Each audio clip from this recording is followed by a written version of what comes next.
সর্বভারতীয় কমিটির আহ্বানে আপনারা জানেন এই বছর যে নিট পরীক্ষার যে ব্যাপক দুর্নীতি হয়েছে, এই দুর্নীতিতে সারা দেশব্যাপী ছাত্র সমাজ আজ দিশেহারা।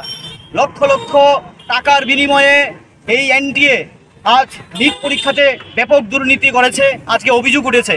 আমরা এআইডিএসও সর্বভারতীয় কমিটির পক্ষ থেকে শুরু থেকেই আমরা আন্দোলন করেছি এবং গণ ইমেল করেছি। এই রাজ্যেও আমরা সই সংগ্রহ করে মাননীয় রাজ্যপাল মারফত আমরা রাষ্ট্রপতির নিকট পাঠিয়েছি। আজ এই দাবিতেই আমাদের দাবি হচ্ছে তিনটা। মূলত প্রথম দাবি হচ্ছে এই নিট পরীক্ষার সাথে বিচার বিভাগীয় তদন্ত করতে হবে এবং যারা দোষী তাদেরকে শনাক্ত করে দৃষ্টান্তমূলক শাস্তি দিতে হবে। এবং দ্বিতীয় বিষয় হচ্ছে এনটিএকে নয়, এনটিএকে বাতিল করতে হবে এবং নিট পরীক্ষার দায়িত্ব সরকারকে নিতে হবে। আমরা এই দাবিতে সারা দেশব্যাপী আজকে আমরা প্রতিবাদ দিবস পালন করেছি সর্বভারতীয় কমিটির পক্ষ থেকে।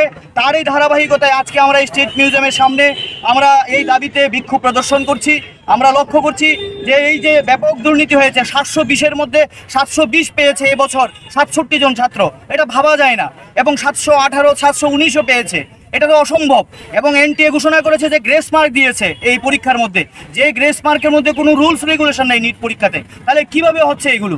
এবং ছাত্ররা আজকে দিশাহারা হয়ে আত্মহত্যা করছে। তার জন্য সারা ভারতবর্ষব্যাপী যে একটা ছাত্র আন্দোলনের প্রয়োজন এবং সরকারকে তার দায় নেওয়া দরকার, সেখানে কোনো ধরনের দায় নিচ্ছে না ভারত সরকার। ফলে আমরা তার দাবিতে সারা ভারতবর্ষব্যাপী ছাত্র সমাজের কাছে আমাদের আবেদন, এই দাবিতে আপনারা ছাত্র সমাজ এখন এবং শিক্ষার উপর ক্রমবর্ধমান নেমে আসা যে আক্রমণ, তার বিরুদ্ধে সোচ্চার হন। আজকে আমাদের ত্রিপুরা রাজ্যেও দেখছি আজকে 500-র উপরে স্কুল বন্ধ হয়ে যাচ্ছে। তাহলে ছেলেমেয়েরা কোন দিকে যাবে? এই যে একের পর এক শিক্ষার উপর আক্রমণ, বিদ্যাজ্যোতি স্কুল প্রকল্প চালু হচ্ছে, সরকারি শিক্ষা ব্যবস্থা ধ্বংস হয়ে যাচ্ছে, স্কুল কলেজে ক্লাস হচ্ছে না। এবং আজকে আমরা তাও দেখছি পত্রিকাতে যে ছাত্ররা শিক্ষকের দাবিতে আন্দোলনে নামছে, সেখানেও শাসক দল থেকে বাধা হচ্ছে। তাহলে এই যে ছাত্র সমাজের পক্ষে কে আন্দোলনে নামবে? আমরা এআইডিএসের পক্ষ থেকে আমরা মনে করছি যে এই ক্রমবর্ধমান শিক্ষার উপর যে নামে আসছে আক্রমণ, তার বিরুদ্ধে আওয়াজ তোলা দরকার। সেই ধারাবাহিকতায় আমরা ছাত্র আন্দোলন করে তুলছি।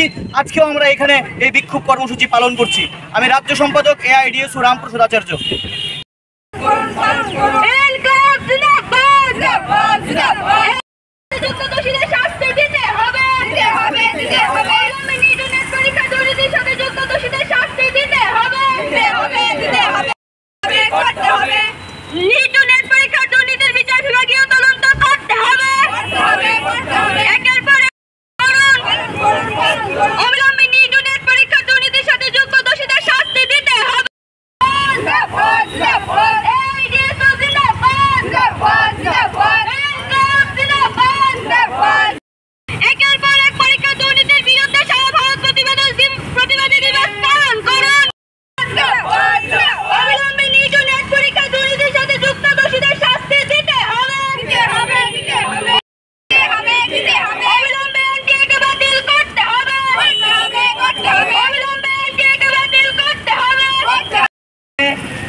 আমরা একটি বিক্ষোভে সামিল হয়েছি।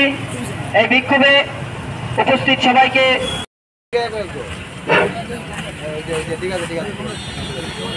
আজ পরীক্ষার দুর্নীতির প্রতিবাদে